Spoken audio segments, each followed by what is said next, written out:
Ilang labas, ayan, ang nagagawa ko sa ganitong posisyon. Yan ang ating pag-usapan ngayon mga idol. Once again, ayan, kung gusto mong malaman, tapusin po ang ating video. And please do me a favor, please to subscribe and click our tiny notification bell so that you'll be updated every time we have a new upload videos.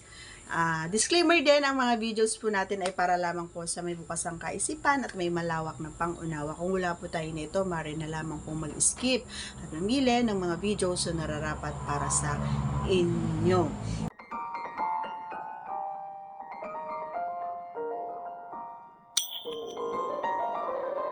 Okay, so ito yung halimbawang sasabihin ko na posisyon na ito ay yung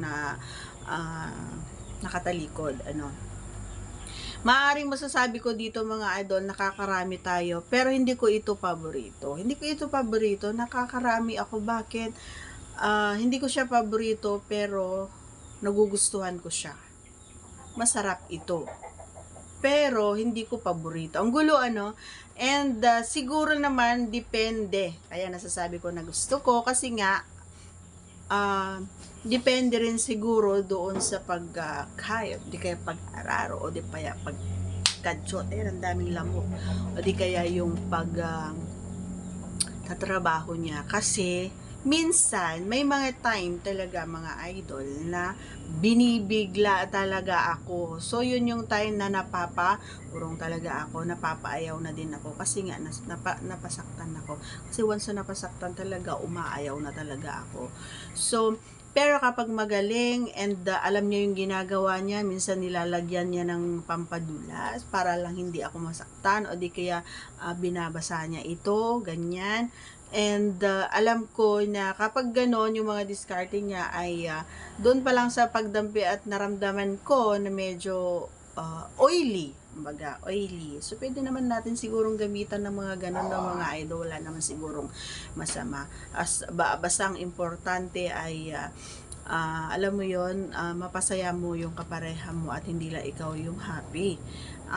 Alam nyo kasi, mga idol, kapag ganon, yung mga nakikita ko or nararamdaman ko na yung mga bagay na ganon is madalas kahit konting pa lang niya ay hindi ko naman masabing natatapos, pero talagang nakakaramdam ako ng kilig, ganon, kakaiba, at may nararamdaman ako talaga na may konting lumalabas na fluid, ganyan, hindi naman ganon kadami, pero madami. Ayun, minsan napapatanong na rin siya, nakailang ka na kasi naramdaman ka ganito, may mainit na ganon. So, minsan nasasabi ko, 5 na ata or 6 na ata, pero hindi ko masasabi na yung katulad ng nararamdaman ko every time na kapag ako yung nasa trabaho or ako yung nagtatrabaho or ako yung nasa taas. Kaya hindi ko masabing super super satisfied. Grabe, napagod ako. Hinabol ko yung aso ko kasi nga lumabas siya. Yun yung alaga ko, yung Shih Tzu. Lumabas siya, malapit lang ako sa kalsada. Naku po, minsan lang siya makalabas, kaya alam mo yun, natataranta ako kapag lumalabas na siya. Ayan, patalastas yun guys. Okay?